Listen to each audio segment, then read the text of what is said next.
Según datos del Banco Mundial, 4.000 millones de personas estaban llamadas a asistir a las urnas en este 2024. 100 países les tocaba enfrentar comicios y esto es parte del análisis que toca hacer y de la radiografía que nos corresponde hacer de lo que ha sido este año 2024, un superaño electoral donde distintos países tuvieron la mitad de estos 100, tuvieron elecciones relacionadas con su ejecutivo. Y por supuesto, una de las elecciones más importantes de este año ha sido la elección en Estados Unidos. Una elección donde Donald Trump ganó con una mayoría y de una forma aplastante que no se esperaba, porque la verdad es que aunque lideraba las encuestas con este cambio de candidato presidencial, recordemos, Joe Biden deja de ser el candidato demócrata, asume la candidatura Kamala Harris, pues parecía que los medios de comunicación internacionales estaban implantando la idea de que Kamala Harris podía ganar la elección. Sin embargo, la realidad termina imponiéndose y fue Donald Trump el vencedor de esta elección y muchas cosas dependen de él. No por nada, además fue elegido como la persona del año, la personalidad del año por la revista Time. Haremos este análisis esta tarde con Cristian López. Él es analista de geopolítica, también es CEO de Egeo.politics. Es precisamente una plataforma y una iniciativa dedicada a analizar todos estos asuntos de la geopolítica mundial, que por supuesto que a todos nos interesa entender. Qué gusto saludarte, Cristian. Hola, muchas gracias. Saludos a todos en Brújula Internacional. Gracias a ti por aceptar la invitación. Donald Trump, la personalidad del año, se espera muchísimo de él. De esta forma abrimos este análisis porque lo cierto es que muchas cosas están en sus manos, sobre todo cuando ya ha dado las primeras pinceladas de lo que será la política exterior de Estados Unidos durante su periodo presidencial. Repasar un poco lo que fue esta elección y el impacto que tuvo en este 2024. Sí, efectivamente, como perfectamente lo mencionas, Donald Trump es el antes y el después, no solamente entre el 2024 y el 2025, seguramente en un nuevo orden político internacional en donde se va a reconfigurar prácticamente el mapa europeo, el mapa de Oriente Próximo y la forma en que se gestiona la política internacional en el mundo. Por eso cobra mayor relevancia todas las decisiones y todas las declaraciones que vaya haciendo tanto el propio Donald Trump como parte de su gabinete que ya seleccionó y que está sujeto todavía a ratificación del Congreso y del Senado específicamente.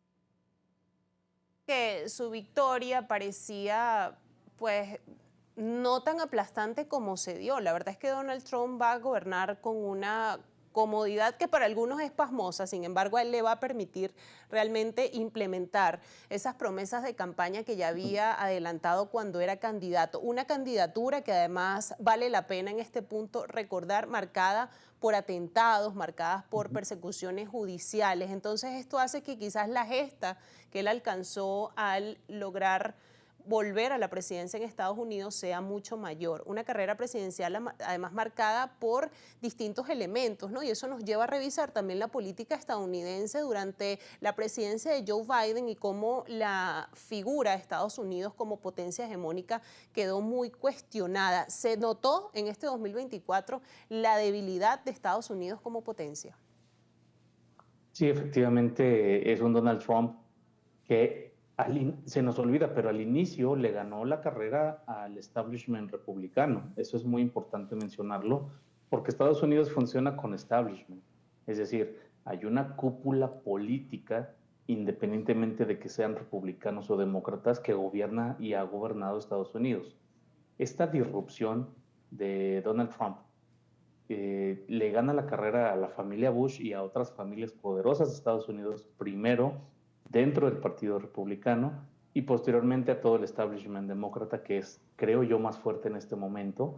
Son grupos políticos que están apadrinados por las grandes tecnológicas. De hecho, Google es de las más grandes aportadoras para la campaña, donantes para la campaña de Kamala Harris, entre otras, y muy por encima de lo que pudieron recaudar en la campaña de Trump. Entonces, Trump tiene una persecución política, mediática, los medios de comunicación. Hace un trabajo que raya ya en lo cínico cuando ves que todos los medios del mainstream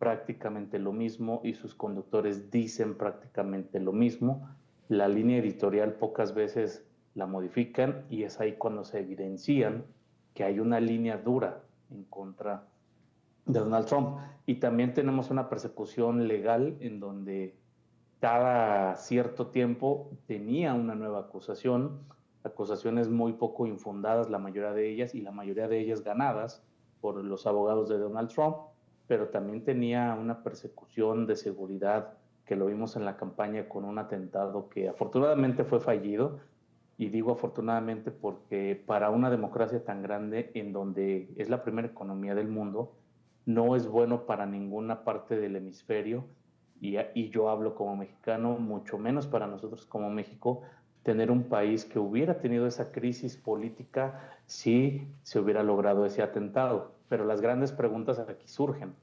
¿Quién estuvo detrás de esos atentados? No ha habido una investigación amplia, seria, en donde se den a conocer detalles, y estamos hablando de un caso grande.